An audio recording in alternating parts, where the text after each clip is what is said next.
So my prediction for that game, well, not a lot of that really happened, but some stuff did. Like, JJ McCarthy sucked. Again, his first touchdown pass was before the fourth quarter, too. So I guess that was good. But yeah, roll the highlights.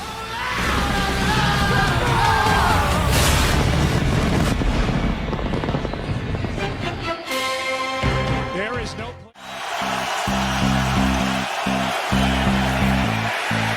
McCarthy is done. To be the starter at left tackle. On third down, Williams has to get out. Looking downfield, and a Dunze. They're down at 6. Williams, lot of room, looking for the end zone. The try is drilled by Will Reichert. Quick snap. Over the middle, bad throw, out in front of DJ Moore. Just sneaks it inside the line. With 11 seconds to go. High snap, Reichert.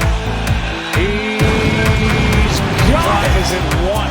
They just got it away on third long. And then you've got Kelly and now along with Blake Catton in this one. Nice cut back by Swift. Santos. Nope. Missed it. Good protection over the middle. It's caught for a touchdown. Jefferson. Play action. McCarthy keeps. Finds the tight end. Oliver and Jonathan Owens. What it did. McCarthy. Pass is caught. Spinning grab by Aaron Jones. McCarthy begging for the ball. The pass is caught. Thielen. And this is a 3-point game. And his guys love playing for him with the Vikings as that one's blocked. Partially. Thielen in motion. McCarthy keeps. He's got it. And forces his way into the end zone. Touchdown. Delivered for them when he had his back against the wall. Williams. Commit. First down, gets hit again, and there's more. Ball's out. Flag on the play for the hit. They fake the pitch, throw it wide open, touchdown to Dunze. It's a Dunze. It's Moore. He's got to get rid of it. He does. And Manungai can't make a play, and that's it.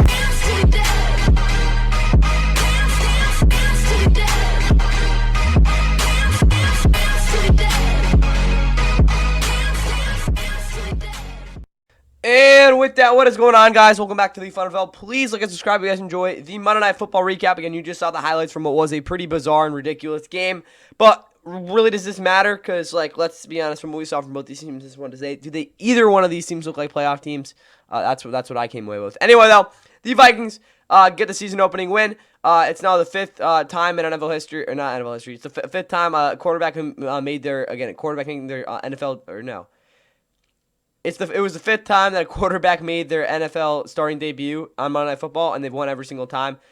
This one gave me vibes back to the last time it happened in 2018 with Sam Darnold, who again was the number 3 overall pick that year. Played in Detroit, and they were down early, and they blew out. And he threw a pick 6 in the first drive, and then they blew out the Lions. I think it was like 48-17. It was some crazy score like that. This game didn't quite get to that magnitude, but again, we look at the fourth quarter and the fact they scored 3 touchdowns, pretty similar in that way.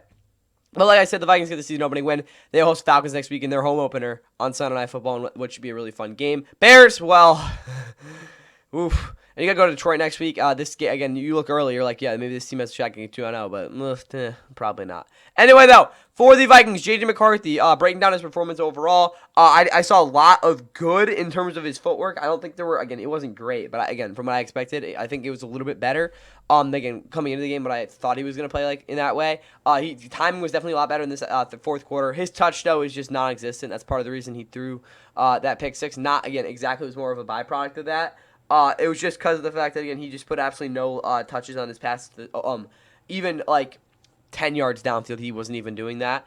And then the fact that, again, a guy like Nishan Wright, who isn't exactly the most disciplined corner, was able to make that play because JJ, again, just very predictable with the way he throws the ball. That was really bad. Other than the pick six, though, I mean, that's one of the touchdowns. That was a dart to Justin Jefferson, but again, he's going to make that catch. I'm trying to hate on JJ, but again, that was a dart. And the other one was a nice lofted pass and a good adjustment by Aaron Jones. But outside of that, guys, like I said, he didn't even hit 150 yards. I'm like, he probably won't hit that in this game, and look like he didn't. And just overall, he definitely struggled with his reads overall. Again, there were some plays where there were guys like wide open, like Jalen Naylor, at least 6 or 7 times. I don't want to say that, but that's what I saw, where he was absolutely wide open and JJ just didn't pull the trigger. Jordan Mason, yeah, there's a reason he had 15 carries. He's just a better runner than Aaron Jones from what I saw in this one. Is that like overall true? I don't really know. But from what we saw in this game, yeah, Jordan Mason, he was just a beast in this game. But just even throughout, he didn't really have one bad carry, I'd say. I mean, obviously a couple that weren't great, but still. JJ McCarthy, nice 14-yard rushing touchdown as well, 3 total in this one. Aaron Jones, not great. I mean, again, he was good as a receiver, obviously, but as a runner, not much, very effective. And then Justin Jefferson kind of smoke and mirrors with that one. He again had the touchdown. Again, we got triple team the entire game. Aaron Jones, again, nice game overall in terms of route running in this one. Jalen Naylor, like I said, he was getting open really consistently. Just him and JJ McCarthy really weren't getting into it. Pause. But TJ Hawkinson didn't really look too great. I thought he got injured. I don't really know. I guess so. And then Adam Thielen didn't really get open. So I'm not too surprised by the fact he didn't register a catch. He had a couple targets, though. Offensive line overall wasn't awesome. The interior looked just a little bit, I wouldn't say out of place, but just the fact that I don't think they played together, that was definitely an issue for me. Both tackles played well, though, so not really much else there. Defensively, though, Josh Metellus was really the only guy that was consistently being put in stress situations, which honestly I think is a decent thing considering they didn't have Harrison Smith. Again, this is a guy that you can put in a lot of different spots, and the fact he was getting in most of those where they needed a guy to make a play, he was the guy to make it, was very, very good. Byron Murphy, he had his normal game. There was nothing much more for there. Javon Hargrave actually looked like one of the more premier pass rushers from the interior in the league, which is what you need him to be considering how atrocious he was against the run in this one, and he always is in his entire career. Isaiah Rodgers, I saw him a little bit. He just didn't really show anything that pops up the tape for me. And Van Ginkel didn't really get to watch much of his pass rush snaps, so I can't give you guys a true evaluation on him. From the 5 snaps I saw and looking at the numbers, he didn't have a bad game at all. Outside of that, though, they fit the run pretty well overall. I just didn't love the fact that, again, they kind of let Caleb Williams get away with running the ball with a loaf of bread. You got to punish a guy like that for that, even though, obviously, again, they couldn't do too much with that. Well, Rycroft, nice 59-yard bomb. And then we look over at the Bears. Yeah, Caleb, again, first half was very consistent. I wouldn't say he was great, but he's definitely consistent. Second half, again, outside of the garbage time, he was pretty much lost in the pocket. There were plenty of plays where if he wasn't able to scramble, it was either going to be a sack or he was just not going to really get a good throw off. And then again, that throw to DJ Moore, which again was on the highlight reel, was an inexcusable throw. I understand he was under pressure, but you got to put that back shoulder. You literally killed him, bro. I don't know what else to tell him. That was just not a very good play there. And until again he really makes those adjustments under pressure, there's really no reason that he's not going to be looked at as a well below average quarterback in that sense. Caleb, again, also like I said, he was able to scramble pretty well. Again, that's probably the biggest thing I saw from him in this one. DeAndre Swift, he was kind of booty cheeks. He had one decent run. Again, you saw that on the highlight reel, but other than that, really didn't do too much. Alame Zaccheaus, yeah, he was there. I mean, a lot of the out routes he ran, I liked a lot because he was able to cut him off and kind of turn it upfield a little bit. So in that way, again, in terms of we're talking about creativeness of the route, I really liked what I saw, especially with the timing that he was able to develop with Caleb. But overall, still, we're talking about over the middle routes in terms of the accuracy as well. Still got to work on those. Orm Dunze, outside of the touchdown, he was just not getting open. Cole Clement had one big catch.